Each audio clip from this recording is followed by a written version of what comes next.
سڵاوتان لێبێ و ئەم کاتتان باش. ئەوترێتە ئەم ساتەش هەرێمی کوردستان هەرێمێکی بەکاربەرە و نەبووە بە هەرێمێکی بەرهەمهێن. لە چەندین ساڵی ڕابردوو هەوڵی پرۆژە پیشەسازیەکان زۆرن، چەندین کارگەی لەم جۆرەش دامەزراون بۆ ئەوەی پەرە بە بەرهەمی ناوخۆیی بدەن. بەڵام کاتێک لەگەڵ خاوەن پرۆژە و کارگەکان گفتوگۆ دەکەیت، ئەوان دەڵێن گرفتیان زۆرە، بەرهەمە ناوخۆیەکان وەک پێویست ناپارێزرێن، داوای پاراستنیان دەکەن، داوا دەکەن بەرهەمە دەرەکیەکان لە خاڵە سنووریەکان بەخشینی گومرجیان بۆ نەکرێ. پرۆژیان ئامادەیە بۆ ئەنجومەنی وەزیرانی هەرێمی کوردستان کە چۆن بەرهەمە ناوخۆیەکان بپارێزرێ. لەسەر ئەم پرسە لە بن کۆڵدا لەگەڵمان بن.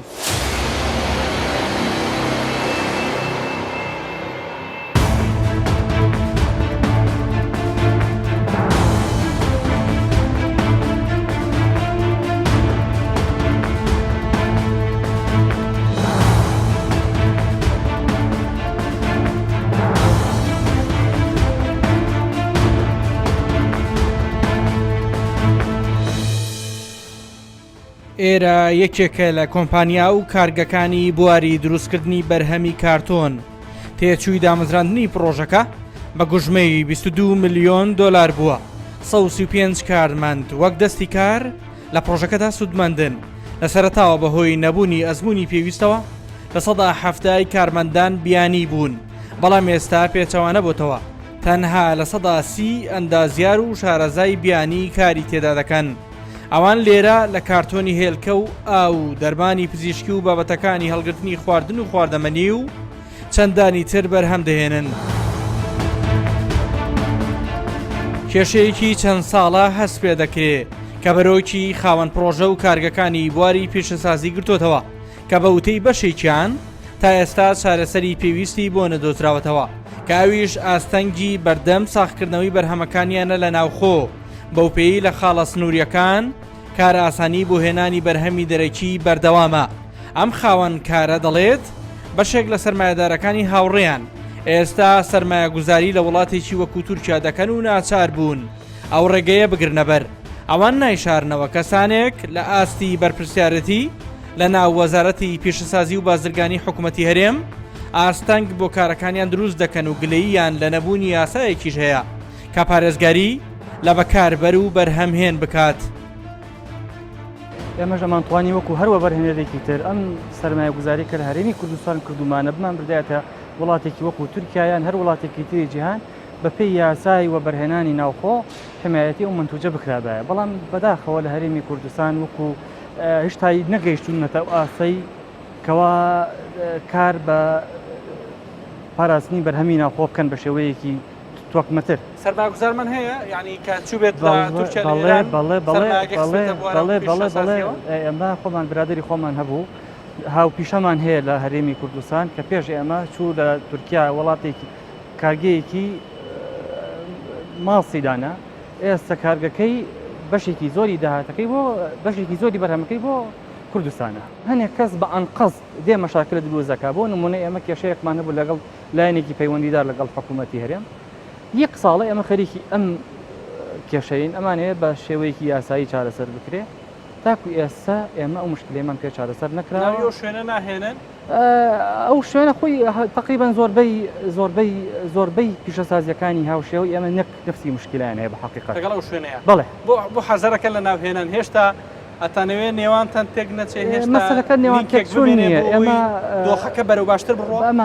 ئەمانەوێ ڕخنەگرتنەکانمان چ ڕخنەگرتنمان چ دەستخۆشیەکانمان ئەگەر بە دوکمنت بوو ئەو کاتە کەمتر مەجای گلەی کردنەمێنێتەوە. حقیقەتەن ئێمە هەر کەسێکە پرۆژەیەکی پیشەسازی وادا ئەنێ ئێمەش ئەمانتوانی بچین ئەم پرۆژەیە لە جیاتی لە پیشەسازی سەرفی بکەین لە مەجالێکی ترا سەرفمان بکردایە و خۆشمان تووشی ئەم وردەکاریە نەکردایە. بۆ نمونە ئەگەر بن ئێستا بمەوێ یەک تەن کارتۆن بنێرم بۆ وڵاتێکی دەوروبەر یا هەر وڵاتێک کە تۆ پێت خۆشە، نزیکەی 10-12 قانونم بۆ دەریێنن بە ناوێک بە حمای منتوجی وەطەنی هەر جاری بە ناوێک کەچی چی یاسایەکەیە لە هەرێمی کوردستان تاکو ئێستا پارێزگاری لە بەکاربەریش بکە. زیانگەیاندن بەم سێکتەرە زیانگەیاندنە بە جونگەکانی ئابووری لە وڵات. زۆر باش ئێستا ئەوەی لە پشتی ئەمەوەیە بریتە لە چینە و بنین بریتە لە تۆپێکی خڕی کامی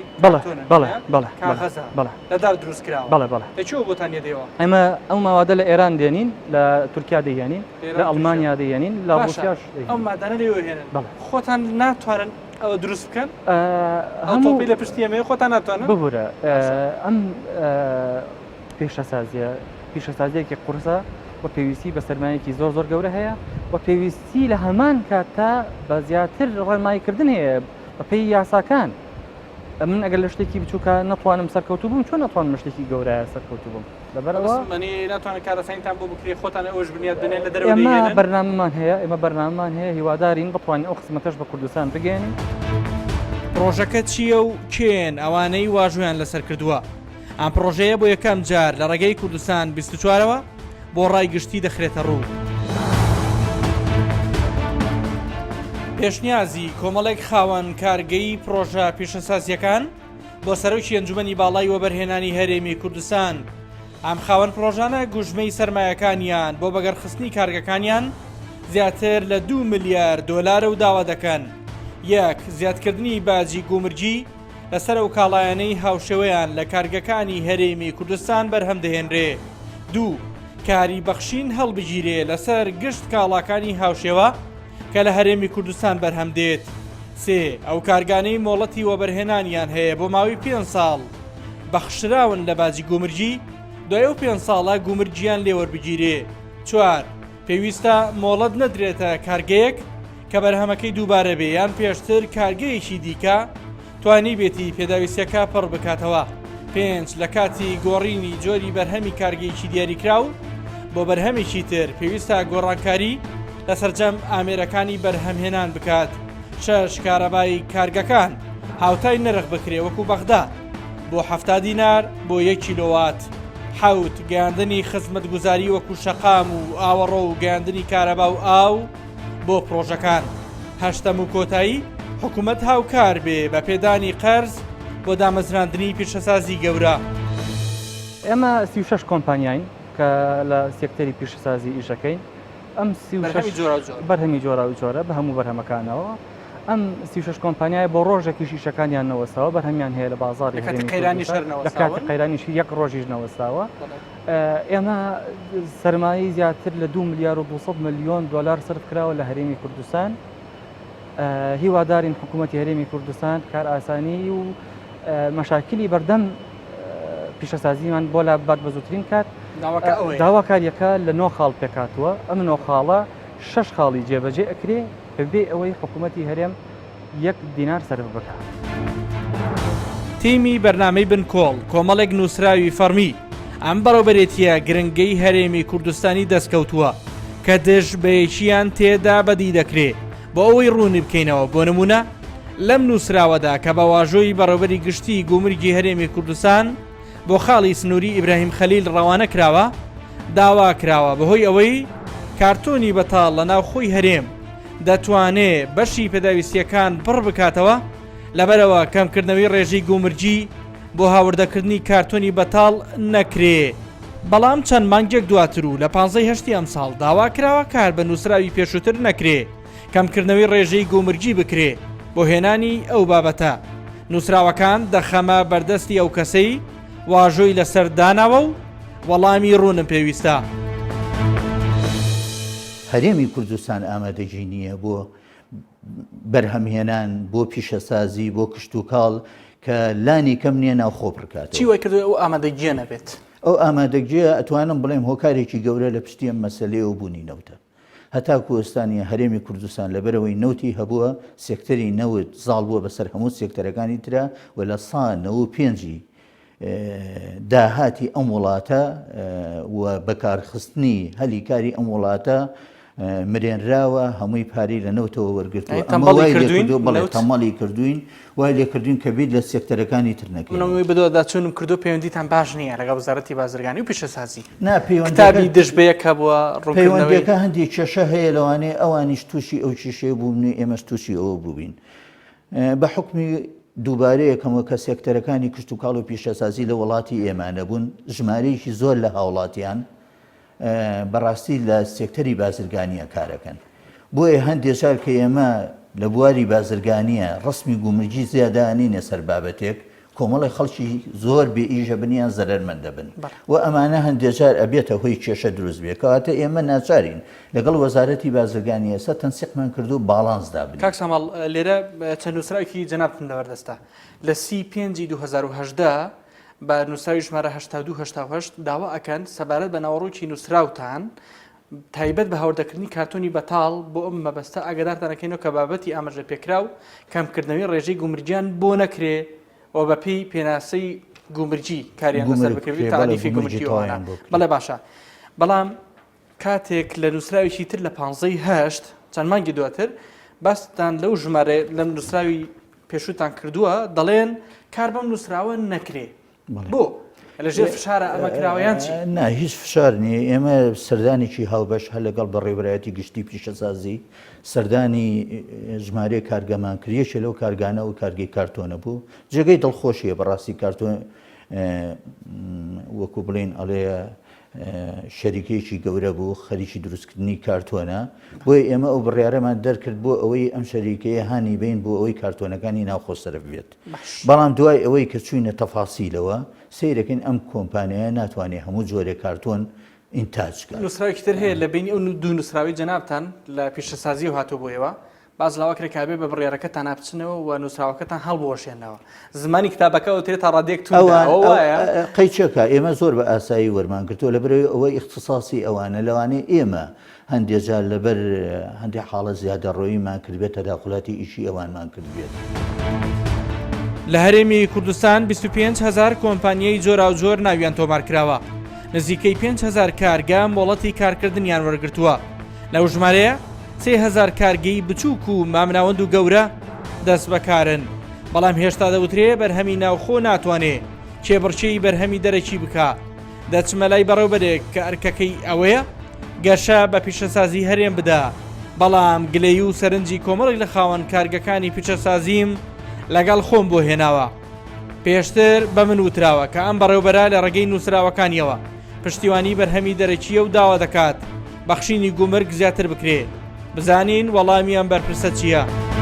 من بەشێک لە خاوەن کارگە و پرۆژەکانی پیشەسازیم بینیوە ئەوان سەرنجیان هەیە دەربارەی پاراستنی بەرهەمی خۆماڵی ئەڵێن بۆ شێوازی ئێستا پەیڕەوەکرێ وا نابێ ئەعفای گومرجی ئەکرێت بۆ بەرهەمی دەرەکی و لە ڕێی خەڵە سنووریەکان و بەردەوامیێت ئەڵێن ئێمە چی بکەینەوە هەموو بەرهەمێنین بەڵام کە ساغ نەبێتەوە کە نەڕوا سەرف نەبێت دەستی کاریش کەمەکەینەوە قسەیەوە چییە؟ بەڵێ بۆ مەبەستای ئێمە چەند جارێک نووسرامان کردووە بۆ ئەوی کە یاسای حمایی بەتوجی خۆماڵی بکرێ بەڵام ئەو یاسایە ئەوە پێویستی بۆ بوو کە بچێتە پەرلەمان لەبەر ئەوە لەسەر ئەو یاسایە بەڕێوەبەرایەتێک دروست کراوە بەڕێوەبەرایەتی پاراستنی بەرهەمی خۆماڵی پێڵێن ئەمە ئێستا هەڵە دەسێ لە جێی یاساکە ئیشی پێکرێ و ئەمەش بە ڕێزامەندی ئەنجومەنی ئابووری لە سەرۆکایەتی ئەنجومەنی وەزیران و سەلاحیەتەکە دراوەتە دەست جەنابی وەزیر ئێمە وەکو وەزارەتی بازرگانی پیشەسازی مدیری بەڕێوەبەرایەتی گشتی گەشە پێدان هەچ خاوەن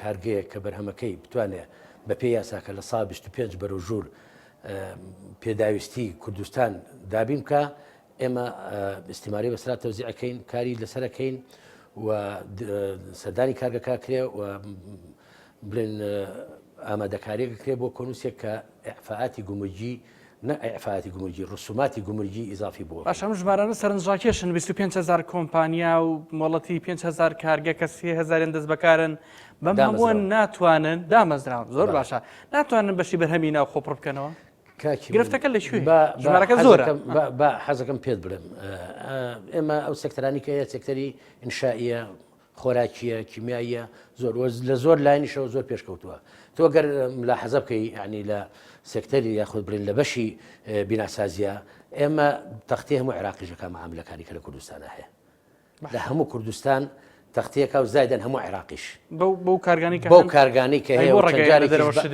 چەند جارێکیش باسمە کرد لە قانونی گومرگە لە قانونی گومرگە منع نییە بەس ڕسومی ئیزافی هەیە یاخود بەرزکردنەوەی گومرگەکەی هەیە کە نەتوانێت منافەسی تۆ بکە ئەو کارگانی کە بتوانێت پێداویستی خۆمان یان نیوەی پێداویستی خۆشمان دابین بکە ئێمە هەڵەسین بە حمایەکردنی بەڵام هەر بە ئەمەش بە لیژنەیەکی هاوبەش داوەتان کردو مادەی خامی ئۆکسسیژین بێ ئۆکسسیژینەکە خۆی هاتەوە بە حازری نیشتیوە ئێوە هەیە با پێت بڵێم ئێمە کە داوایەکەین لیژنەی تەقدیر حاجەیە ئەمە بە پێ قانون لیجان هەیە لیجان پێڵێن ئەوەی کە ئەی خەمڵێنن بووی فلان کارگە ئەچن لیژنەیەکی شارەزا پێویستی بە سین تەن لە فلان شتە یا ئەو مادەی دووەم یا مادەی سێم ئەمانە لیژنەکە 4 کەس 5 کەس ئیمزایەکەن هەمووشی لە دەرەجەی وەزیفی بەرزان یەتە لای ئێمە کتابیان بۆ بکەین بۆ داواکردنی لە سا پێنجەکان بۆ بکەن بە لە سایەک لەکوێ لە گومرگی ئامە ئەمە ژووساوی تری جناب تەنەکە شێغەراز بۆن نەبووی چێک لە کۆمپانیەکان بەدرای ناوی نەبین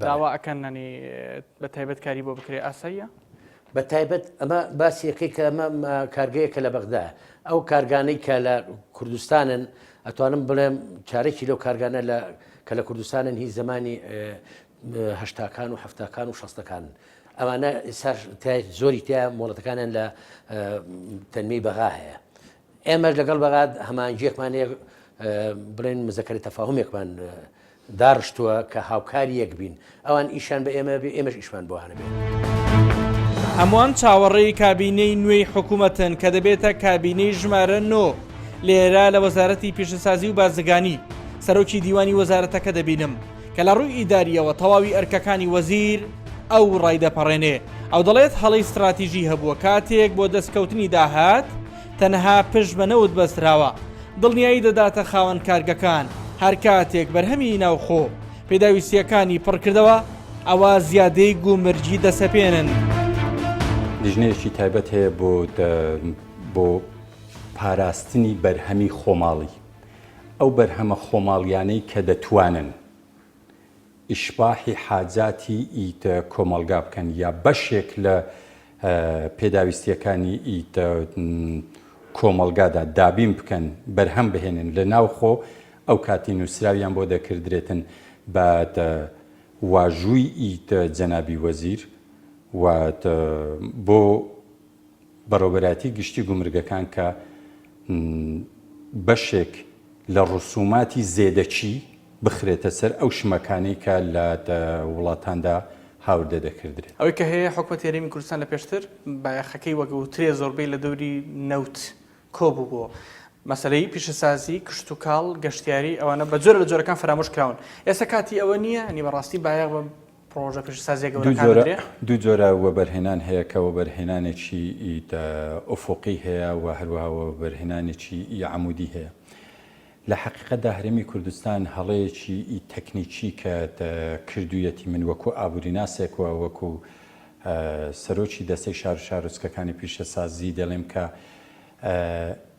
نەدەبوایە تەنها و تەنها گرنگی بە کەرتی نەوت بدرابایە بەڵام لە عینی حاڵەتیشە بەهانەیەک بۆ ئەم سیاسەتە دەدۆزمەوە کە ئێمە بناغەیەکی بوونەی ئرتیکازی باشمان نەبووە و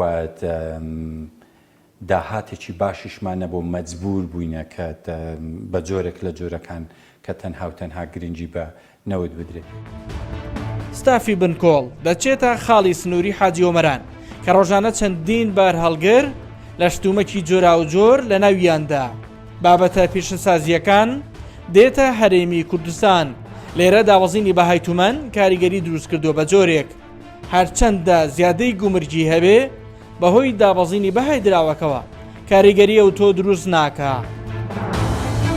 دیارە ڕۆژانە لە مەرزی نێودوڵەتی حاجی ئۆمەرانەوە جۆرەکانی مەوادی بیناسازی هەر لە شیش و لێرە لەم بەر هەڵگرێ شەونەی کە ئەیبینم بریتیا لە بەرد و کاشی بۆ دروستکردنی خانوو لێرە بینرێکە لە پێشتر لە قەپان کێشانیان بۆ کراوە لە هەمان کاتە چیمانتۆ خاوەنکار و خاوەن کارگەکان و پیشەسازیەکان ئەڵێن هەموو ئەمانە لە ناوخۆی هەرێمی کوردستانە هەیە تکایە گومرجێکی زیاتر بخەنە سەرم بەرهەمانە بۆی بەرهەمی ئەوان ساغ بێتەوە. ئەو کوالێتی باشترە و هەرزانتریش دەکەی بۆ چۆن ئیسەلمێنەوە کوالێتی لە بەرهەمێکی ناوخۆی باشترە ئەوە باشترە ئێرانی باشترە هەر بۆی باشترە یان نا بە بەڵگەی ئەوە زووتر ڕق دەبێ و باشترە و یعنی کوالێتی چاکترە ئەو فاسی دەکات دەردەچێت کەوایە بەڵێ ئاگە دەرنەسێ دەیژێڕێتەوە دیوی ئێران لە ڕووی نرخەوەچی هەرزانتر دەکەوێت چەندێکەکەوێت ئێستا من ئەو بارەی دەبم بۆ ڕانیا $50 بەکرێ و بە گومرگ و هەموو شت و دار و بەردەوە $50 دەکەوێت. $50 ئەی بەرهەمێکی ناوخۆی ئەگەر بۆ نە لە کارگەیشی ناو هەرێمی کوردستان $60 بۆ $65 دەکەوێت. ئێمە فێربووینە هەر شتێکی ئەمە چۆن بڵم بە خۆمان دروست دەکەین و بە خۆمان بەکاری دێنین. ئێستا مەسەلەن بوو نمونە ئێمە زۆر شتمان هەر لە نێو ئێرانە هەیە، ماشینمان هەیە دروست دەکەن، هەمان کارخانەی سیمەنتۆمان هەیە، زۆربەی شتەکانمان بە خۆمان دروست دەکەین، یعنی خودی وڵاتەکە دروستی دەکا و بەکاری دێن. بێمنەتن لە وڵاتێکی تر زۆر بۆ زۆربەی شتی بێمنەتین بڵێ.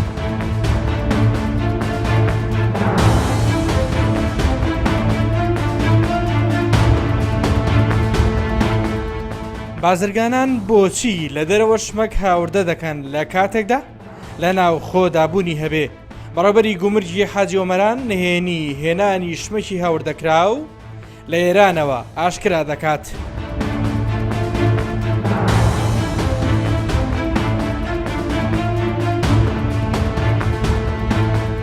ئەو سێ لیژنەکەتان کرد بە دوو لیژنەی باشترە لە سێ لیژنەی بۆ کۆنتڕۆلکردنی. بۆ نمونە لە بەپێی قانونی گومرجی بەپێی تعلیماتی گومرجی کە لەبەر دەستمانە ئەو لیژنەی کە هەر بارێک دەگری حەقی مسادری خۆی تێدایە بۆ هاندانی ئەو شخصی کە بیەوێ هیچ کاتێک هەوڵ نەدا لە بەرژەوەندی تازیر کە بیەوێ فێڵ بکە بارەکەی بۆ ڕای بکە. نەبووە هیچ کارمەندێوای کردبێ هەش بێ ئیزراعات هەبووە لە هەبووە. بەڵێ بابەتی بیناسازی چەندین کارگەی شیش و چیمەنتۆ و ئاسن و ماوادی دیکە بلۆک کاشی هەیە لە هەرێمی کوردستان، بۆچی بابەتیەت لە دەرەوە؟ من ئەوە بۆ چەند هۆکارێک دەگەڕینمەوە. یەکەمیان لەوانەیە ئەوەی لە ناوخۆ هەیە بەشی تێچووی ناوخۆ نەکە، ئەوەنەڵێن بەشەکات بە تەقدیری من. دوو بەهای دابەزینی تومەنی ئێرانی کاریگەری هەبووە لەسەر ئەوەی کات و ئەگەر چەند گومرجی بخەیە سەر ئەو کاڵایی، بەڵام لە بەرامبەردا بەهای تومەنی ئێرانی دابەزینی بەخۆیەوە بینە لەو ماوانە بۆ گران ناکەوێتەوە بڵێ هەر گران ناکەوێتەوە. و ئەگەر بەروبوومی ناوخۆ من پێم وایە وەڕای شخصی جەنابمە ئەگەر بەروبوومی ناوخۆ بەشەکا و تێچووشی کەمترە و ئەرزانتر دەفرۆشێ خەڵک چ مەزبورە بچێت لە وڵاتێکی تر کرێی لێ بدا و گواستنەوە و کڕین و زوری واکەین. بەڵێ ئەگەر سرف نەبێ و لێرە سرف نەبێ و ئەرزانتر نەبێ بۆ دەسێت لە دەرەوە دەهێنی. ئەگەر بازرگان هەوڵ بدا بە گومرجێکی کەم بیهێنی یاخود بە شتێکی تر بینوسی. من ئامارمان لەبەردەستە چەندین بۆ نمونە لە بەروبوومی کشت و کاڵی ئێستا بەست تەنها لەو سێ مانگە لە شێمانگی بڵین لەو سێ مانگی بەڵێ 16 داوای گومرجیمان تەنها لەسەر میوە هەبووە کە بازرگان هەوڵی داوە بە گومرجێکی هەرزانتر یاخود بەو میوەجاتە بینوسی کە گومرجی لەسەر نییە بۆ خیار بە تەماتە بنووسێ. باڵێ باڵێ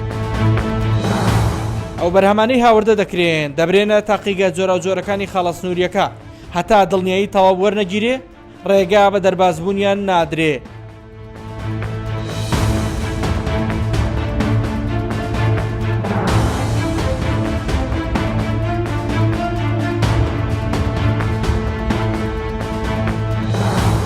ئێمە لێرە بە سیستەمیش دەکەین، یعنی کەس ناتوانێت دەستکاری تعریفەی گومرگەکەمان بکەن، تحفای گومرگەکەمان. سیستەمەکەش ڕاستە و خۆڕابتی بە هەولێرە، یعنی لێرە ئەگەر تانێک چیمانتۆ بوو نمونە بە 5,000 دینار بێ 30 تانکە دەچێتە سەر قەپان، ڕاستە خۆ بە سیستەم بۆ هەولێر دەچێت. کەس ناتوانێت دەستکاری ئەوە بکە، کەمیان زیادی بکە. کتابتان بۆ نەهاتووە بەجیا بڵێن بە ئیسtisنا ئەو کارە بکەن؟ حتا من ئاگادار بە هیچ کتابم بۆ نهاتی شت نەبووە. باشە لە کاتی بەروبوومی ناوخۆی کە پێگا وا ناکرێت بپارێزرێ بۆ نمونە بەرهەمەکانی میوە و سەوزەواتەکان نێت ئەو هەموو ساڵانە بە شێوەی وارزی دەبی. بۆ نمونە ئێستا ئەو گومرگەی لەسەر سێوی هەیە تەنی بە 350,000 دیناریە. ئەوە شوەکی لەوەیە لە ناوخۆ بەرهەمی سێوان پێگەشتێ. دوای گەڕانێکی چەند ڕۆژە ئەوە ڕوون بۆیەوە کە وڵاتانی گەورەی بەرهەمهێن بە نمونە وڵاتانی دراوسی وەک ئێران و تورکیا لە بەرژەوەندیان نییە هەرێمی کوردستان بەرهەمهێن بێ.